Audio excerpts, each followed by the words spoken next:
Kenapa ya Tuhan, kok saya ingin dekat sama Engkau, saya ingin setia dalam Engkau, kok malah di PHK?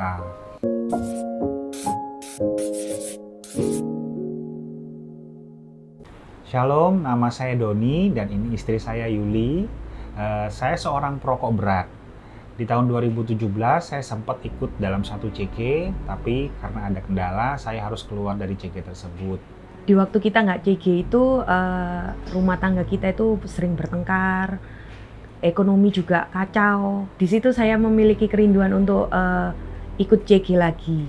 Di pertengahan 2019 saya sama istri akhirnya memutuskan untuk ikut CG. Malahan setelah saya ikut CG kok saya mengalami PHK. Saya bicara sama Tuhan, kenapa ya Tuhan, kok saya ingin dekat sama Engkau, saya ingin setia dalam Engkau, kok malah di PHK. 4 bulan saya mengalami jobless, saya struggle dalam pekerjaan, mencari kerja baru. Waktu itu rokok saya tambah berat, tambah sering gitu ya. Dalam satu pertemuan CG di akhir tahun 2019 itu, CGL saya sempat bertanya gitu loh kepada masing-masing member di CG itu, resolusi kalian apa di tahun 2020? Begitu giliran saya cuman bilang satu hal seperti ini, saya ingin lebih dekat sama Tuhan. Saya bilang seperti itu. Tidak lama dari pertemuan akhir tahun di CG itu, dalam hati saya ada yang bilang gitu loh, Don, gimana kalau kamu berhenti merokok?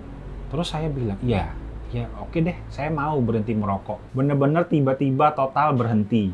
Tidak lama dari itu, di awal tahun 2020 di bulan Januari, saya juga terima pekerjaan baru. Saya dipanggil interview. Nah, di interview itu saya ditanya sama ownernya waktu itu, kira-kira saya optimis nggak bisa jual produk yang ditawarkan sama perusahaan ini. Saya dengan yakin jawab iya, saya optimis.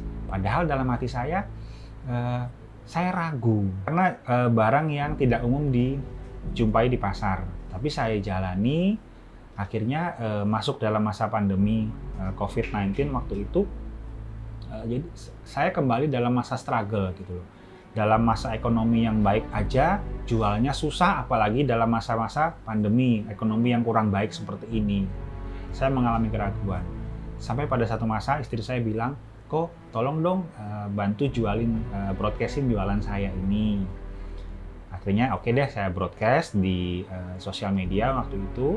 Nah, ada satu temen yang balas chat saya waktu itu. Saya pikir mau beli jualannya istri saya, tapi ternyata dia tanya produk yang saya jual. Singkat cerita dia order 1-2 box.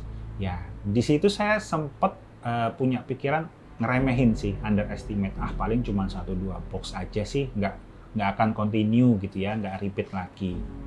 Dalam satu pertemuan CG, itu CGL sempat mengadakan sesi saling mendoakan satu sama lain. Nah, saya mendoakan satu teman CG, di mana teman CG itu juga dalam pergumulan mencari pekerjaan. Saya dalam hati cuma bilang, saya sendiri mengalami struggle dalam pekerjaan saya saat ini waktu itu. Tapi ya udah deh, saya kesampingkan dulu pergumulan saya ini.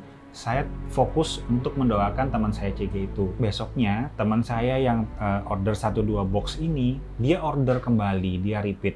Memang masih 1-2 box sama ya, 1-2 box. Tapi waktu demi waktu berjalan, ordernya tambah banyak. Dari 2 box jadi 5 box, dari 5 jadi 10, 20, dan seterusnya. Di awal tahun 2021 ini, saya iseng, saya coba rekap penjualan. Saya kaget dengan hasilnya, melihat hasilnya ya. Omset dari teman saya ini ternyata sudah melebihi dari omset customer terbesar saya selama ini di Jawa Tengah. Saya belajar beberapa hal. Yang pertama, kita harus tetap setia sama Tuhan, apapun itu pergumulan hidup kita. Yang kedua, kita harus tetap setia dalam satu komunitas, di mana dalam satu komunitas itu kita bisa saling dikuatkan satu sama lain, kita bisa saling didoakan. Dan yang ketiga, saya belajar untuk tidak meremehkan satu hal atau seseorang. Saya tetap bersyukur, saya sama istri bisa tetap setia dalam Tuhan, dan saya berharap saudara-saudara semua juga bisa tetap setia dalam Tuhan apapun pergumulannya kita masing-masing. Terima kasih, Tuhan Tuhan Yesus Yesus memberkati. memberkati.